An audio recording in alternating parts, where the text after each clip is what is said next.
Kothalavadi cinema ಬಗ್ಗೆ ಹೇಳಬೇಕು ಅಂತ ಹೇಳಿದ್ರೆ ನಿಜವಾಗ್ಲೂ ಇದೊಂದು ಟೆಕ್ನಿಷಿಯನ್ಸ್ ಅವರ ಸಿನಿಮಾ ಅಂತ ಹೇಳ್ತೀನಿ. ನಾನು ನಿಜವಾಗ್ಲೂ ಹೇಳ್ತೀನಿ, ಟೆಕ್ನಿಷಿಯನ್ಸ್ ಅವರ ಸಿನಿಮಾ. ಡೇ ಒನ್ ಮೊದಲನೇ ದಿನ ಶೂಟ್ ಸ್ಟಾರ್ಟ್ ಆದಾಗ ರಾಜು ಸರ್ ನನಗೆ ಮೊದಲಿಂದ ಪರಿಚಯ, ಭಾಳ ಆತ್ಮೀಯರು. ನಾನು ಆ್ಯಕ್ಟ್ ಮಾಡಿದಂಥ ದಿಯಾ ಸಿನಿಮಾದ ಡೈರೆಕ್ಟರ್ ಅಶೋಕ್ ಸರ್ ಅವರ ಆತ್ಮೀಯರವರು. ಅವ್ರ ಜೊತೆಯಲ್ಲಿ ಅಸೋಸಿಯೇಟ್ ಡೈರೆಕ್ಟರ್ ಆಗಿ ಭಾಳಷ್ಟು ಸಿನಿಮಾಗಳ ಜೊತೆ ಕೆಲಸ ಮಾಡಿದ್ದಾರೆ. ಸೊ ಹಾಗಾಗಿ ಮೊದಲಿಂದ ಅವ್ರ ಪರಿಚಯ. ಸೊ ಅವರು ಕತೆ ಹೇಳಿದಾಗ ಇದ್ದಂತಹ ಪಾಸಿಟಿವಿಟಿ ಆಗಿರಲಿ, ಮೊದಲನೇ ಶಾರ್ಟ್ ತೆಗೆದಾಗ, ಮೊದಲನೇದಾಗಿ ನಮ್ಮ ಕಾರ್ತಿಕ್ ಅವ್ರ ಬಗ್ಗೆ ಹೇಳ್ತೀನಿ. ಅವರು ಸೆಟ್ಟಲ್ಲಿ ಎಷ್ಟು ಸೈಲೆಂಟ್ ಆಗಿದ್ರು ಅಂತ ಹೇಳಿದ್ರೆ, ಇಷ್ಟೆಲ್ಲ ವಿಜುವಲ್ಸ್ ತೆಗಿಬೇಕು ಅಂತ ಹೇಳಿದ್ರೆ ಅಲ್ಲೆಲ್ಲೋ ಆರ್ಭಟ ಆಗಬೇಕಿತ್ತು. ಅದು ಬಟ್ ಒಂದು ಆರ್ಭಟ ಇಲ್ಲ, ತುಂಬ ಸೈಲೆಂಟ್ ಇದ್ದಿದ್ದು. ಒಂದು ಕ್ಯಾಮ್ರಾ ಸುಮ್ಮನೆ ಅಲ್ಲಿ ಇರ್ತಾ ಇತ್ತು, ಶಾರ್ಟ್ ತೆಗಿತಾ ಇದ್ರು. ನಾನು ಏನು ತೆಗಿತಾ ಇದ್ದಾರೆ ಅಂತ ಹೋಗಿ ಮಾನಿಟರ್ ನೋಡಿದಾಗ ಶಾಕ್ ಆದೆ. ಅದ್ಭುತವಾದ ವಿಜುವಲ್ಸ್. ನೀವು ಟ್ರೈಲರ್ ಏನು ನೋಡಿದ್ರು, ಸಿನಿಮಾದುದ್ದಕ್ಕೂ ಪ್ರತಿ ಶಾರ್ಟನ್ನು ಅಷ್ಟೇ ಶ್ರದ್ಧೆಯಿಂದ ಅವ್ರು ತೆಗೆದಿದ್ದಾರೆ. ತುಂಬ ಅದ್ಭುತವಾದ ಟೆಕ್ನಿಷಿಯನ್ ನಮ್ಮ ಕಾರ್ತಿಕ್ ಅವರು. ನಮ್ಮ ಸಿನಿಮಾಗೆ ಅವ್ರು ಸಿಕ್ಕಿರೋದು ನಮ್ಮ ಸೌಭಾಗ್ಯ ಅಂತ ಹೇಳ್ತೀನಿ. ಆ್ಯಂಡ್ ರಘು ನಿಡುವಲ್ಲಿ ಸರ್, ಅವರ ಪ್ರತಿ ಮಾತುಗಳು ಹಾಡಿನ ಸಾಲ್ ಥರ ಇರುತ್ತೆ. ಸೊ ಅಷ್ಟು ಅದ್ಭುತವಾಗಿ ನಮ್ಮ ಸಿನಿಮಾಗೆ ಅವರು ಬರ್ತಿದ್ದಾರೆ.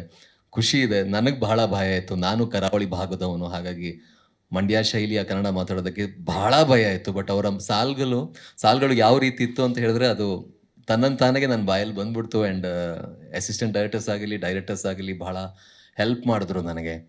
And music obviously Vashishtha sir ಹಾಗೆಯೇ ಅಭಿನಂದನ್ ಇಬ್ಬರು ನಮ್ಮ ಚಿತ್ರದ ನಿಜವಾಗ್ಲೂ ದೊಡ್ಡ ಪ್ಲಸ್ ಪಾಯಿಂಟ್ ಅಂತ ಹೇಳ್ಬೋದು. ಹಾಡುಗಳು ಈಗಲೂ ಭಾಳಷ್ಟು ಜನ ಹಾಡುಗಳ ಬಗ್ಗೆ ಮಾತಾಡ್ತಾರೆ, ಬ್ಯಾಕ್ಗ್ರೌಂಡ್ ಸ್ಕೋರ್ ಬಗ್ಗೆ ಮಾತಾಡ್ತಾರೆ. ಆ್ಯಂಡ್ ನಮ್ಮ ಸ್ಟಂಟ್ ಕೊರಿಯೋಗ್ರಾಫರ್ ಸಾಗರ್ ಸರ್, ನನಗೆ ಈ ಸಿನಿಮಾದಲ್ಲಿ ಸಿಕ್ಕಿರುವಂಥ ಸ್ನೇಹಿತ ಅವರು. ಸಿನಿಮಾ ಸ್ಟಾರ್ಟ್ ಮಾಡಬೇಕು ಅಂದಾಗ ನಾವು ಜೊತೆಯಲ್ಲಿ ಪ್ರಾಕ್ಟೀಸ್ ಎಲ್ಲ ಮಾಡೋಕ್ಕೆ ಶುರು ಮಾಡಿದ್ವಿ. ನನಗೆ ಆ್ಯಕ್ಷನ್ ಅಂದರೆ ಭಾಳ ಇಷ್ಟ. ಬಟ್ ದಿಯಾ ಆದಮೇಲೆ ಒಂದು ರೀತಿಯಲ್ಲಿ ಟಚ್ಚೇ ಹೋಗಿತ್ತು. ಬರೀ ಲವ್ ಮಾಡೋದೇ ಆಯಿತು. ಸೊ ಈ ಸಿನಿಮಾದಲ್ಲಿ ನನಗೆ ಆ್ಯಕ್ಷನ್ ಮಾಡಲಿಕ್ಕೆ ಅವಕಾಶ ಕೊಟ್ಟರು. ಆ್ಯಂಡ್ ಸಾಗರ್ ಸರ್ ಜೊತೆ ನಾನು ಭಾಳಷ್ಟು ಪ್ರಾಕ್ಟೀಸ್ ಕೂಡ ಮಾಡಿದೆ. ಒಂದು ಒಳ್ಳೆ ಸ್ನೇಹಿತ ಆದರು. ಭಾಳಷ್ಟು ಸಿನಿಮಾಗಳು ನಾವು ಜೊತೆಲಿ ಮಾಡ್ತಾಯಿದ್ವಿ. ನಾನು ಡೈರೆಕ್ಷನ್ ಮಾಡೋ ಸಿನಿಮಾದಲ್ಲೂ ಕೂಡ ಅವರೇ ಸ್ಟಂಟ್ ಕೊರಿಯೋಗ್ರಾಫರ್. ಆ್ಯಂಡ್ ತುಂಬ ಎಕ್ಸೈಟ್ ಆಗಿರುವಂಥ ವಿಚಾರ ಈ ಸಿನಿಮಾದಲ್ಲಿ ನನಗೆ.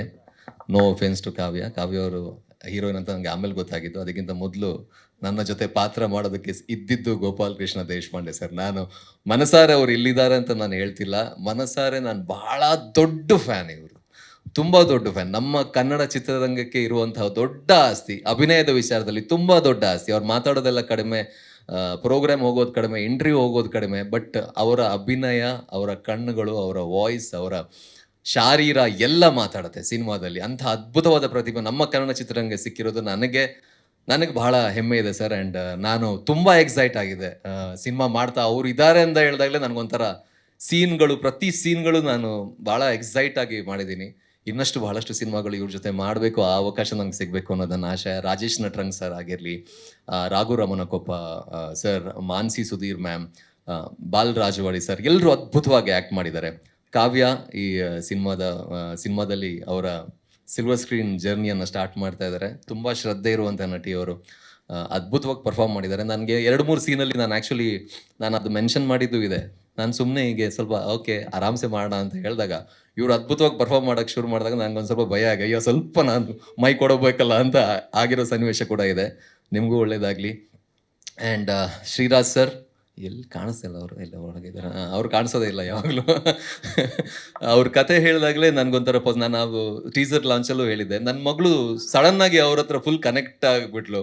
ಸೊ ಅಲ್ಲೇ ನನಗನ್ಸು ಈ ಪ್ರಾಜೆಕ್ಟ್ ಏನೋ ಒಂದು ಆಗುತ್ತೆ ಅಂತ.